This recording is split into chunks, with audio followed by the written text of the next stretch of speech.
Hey there, how are you guys doing? Happy Wednesday. So, I just released a new podcast. As some of you know, I just started publishing some of the Facebook Live interviews I did last year and actually the end of the year before. And I'm also releasing new content and new interviews. So, I just released this week's content. So, my goal is to try to make it live by Thursday morning, so publishing Wednesday afternoon. So when you wake up Thursday, if you need some inspiration for your morning walk or morning routine, it's there for you. However, sometimes life happens, and as you know, I have a brick and mortar business, and patients come first right now, so I might be off like last week. I really wanted to get Katie Brower's podcast up. I hope you guys tune in. It has a wealth of information on listening to your intuition, how to handle a long recovery. She's had several injuries, including an ACL repair, and it was very traumatic and took 18 months of healing. So if you're interested in listening to that podcast, it's available now. Just head over to the Ignite Your Wellness with a UR, and you can listen to it on Spotify or Apple, any of the major platforms.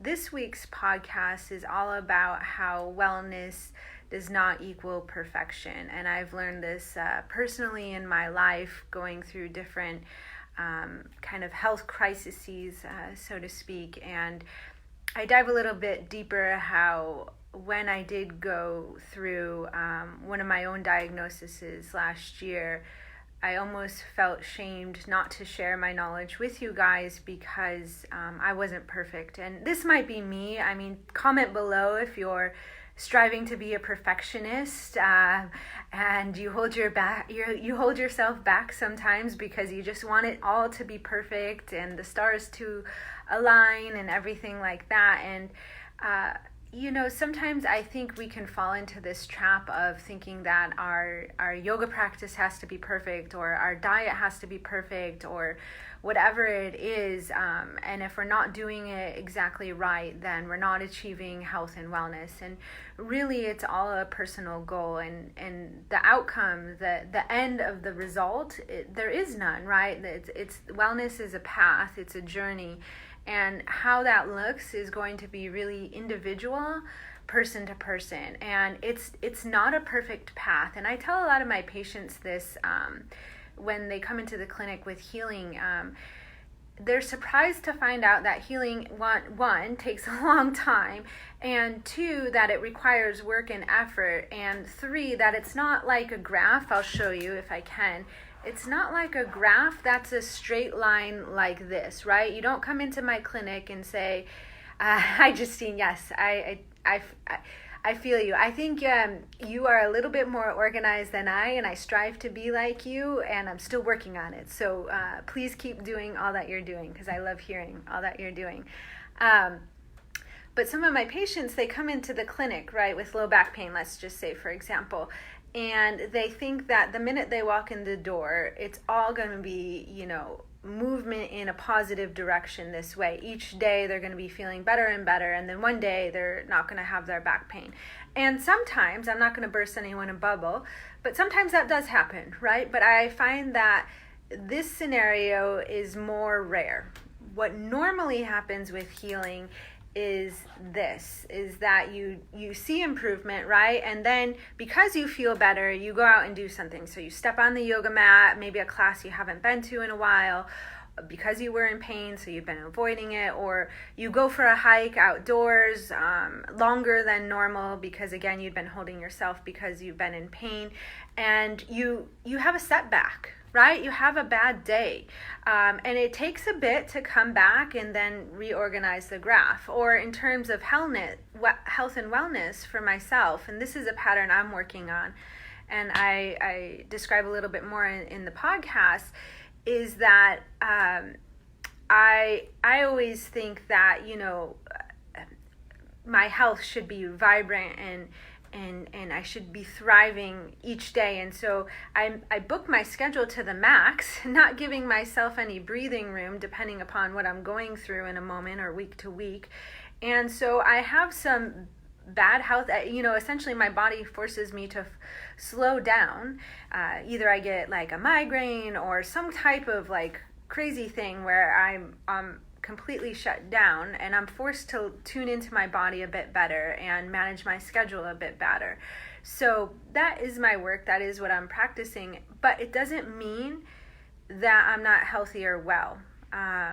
I think there's so many descriptions of what health and wellness can mean to each person, and it's really based upon your belief system, your values, what you want out of life.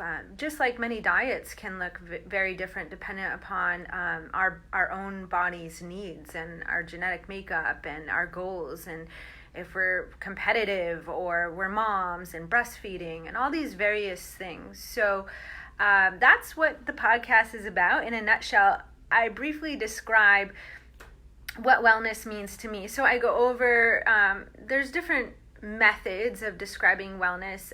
Something I've learned through some coaches and books is the wellness wheel, and I added in the spokes of wellness that are meaningful to me. And you might have more spokes in your wellness wheel or less. Comment below if you know facets of health and wellness that are valuable to yourself. For example, one that I have in there, of course, is the physical component, fitness, diet, that sort of thing. But there's also, I include, and it's very, very important to me, and I'm always working on, is the relationship component. So my relationship with my husband, my ability to set boundaries, so I have quality time with my husband and my daughter. That's important. Financial wellness, and all this and more.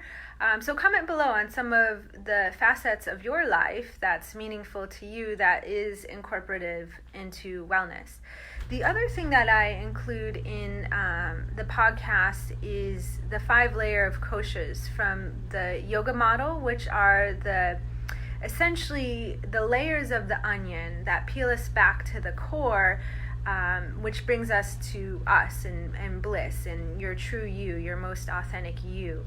And I talk about how the 5 layers of koshas relate to wellness. And for me, they really come together to form the all-encompassing wellness yoga model in my mind that I really use as my stepping stone. I use as my guide to help me stay true to myself, the goals for my life, my family, and my business. So they're also the philosophies I use in my practice here at Ignite. I really try to practice what I preach, and I'm really happy to share that with you. I'm also really excited to say I have a couple things coming up.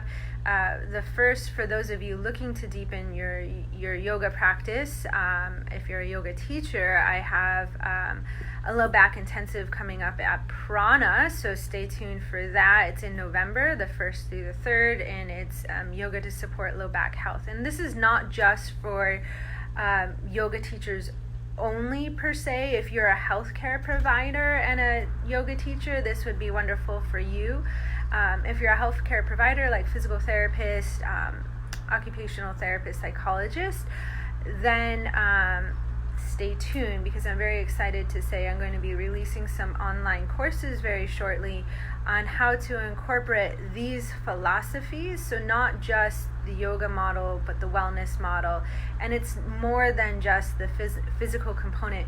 Intuitively, I think we know as yoga teachers, as healthcare providers, that there's more to just giving someone a lunge stretch, right? Or plank pose to improve their strength. We know that there's deeper layers involved, but sometimes we need permission, or we might feel a little awkward starting to communicate these deeper layers with our clients and with our patients. And how do we bridge these gaps and start these communications? Because if we don't ever get there, then that's when I find a lot of the times I have patients that are, I'm the 5th or 6th healthcare provider that they've come to see, or a physical therapist, for the same issue, because they've been given, the flexibility component, the strength component, but they haven't really applied it to their day-to-day life or their emotional place where they are in their life. So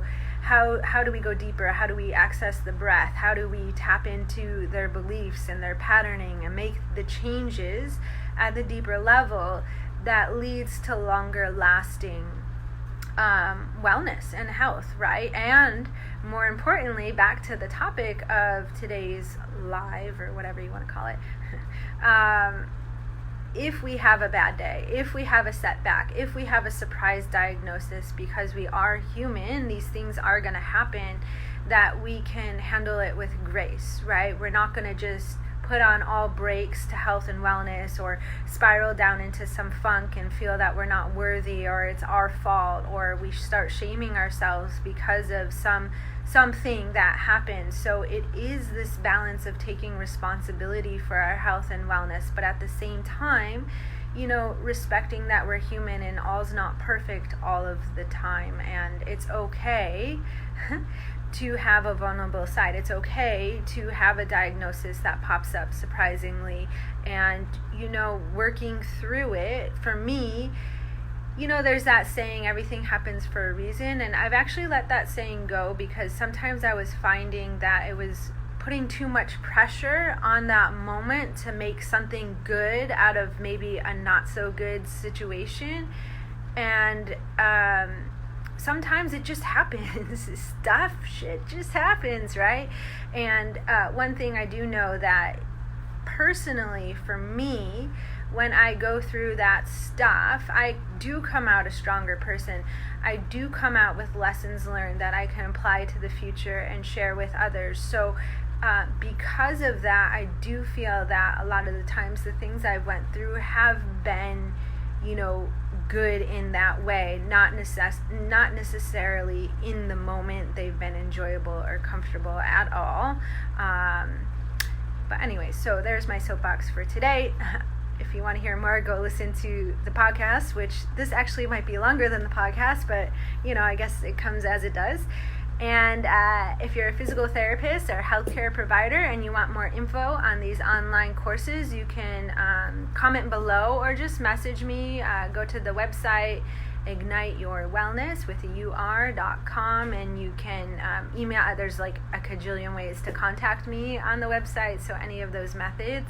But I'm starting to get a list together, and you can be part of that first group, which always has some nice bonuses and discounts and such. So I am so excited to bring you all this. I hope you all have a very, very good week. If you do listen to the podcast, make sure you subscribe so you can stay tuned to future episodes. And if you love it, please leave me a review, and that way that it can start to get a little bit more visibility and such and all that good stuff. So I hope you guys have a great day, and I look forward to talking to you next week. If there's something you would like me to cover in specific, a question you want answered, please drop me a line. I love to hear it, and I'm always looking for ideas, and I would really appreciate that feedback. So let me know. Okay, I hope to hear from you soon. Bye.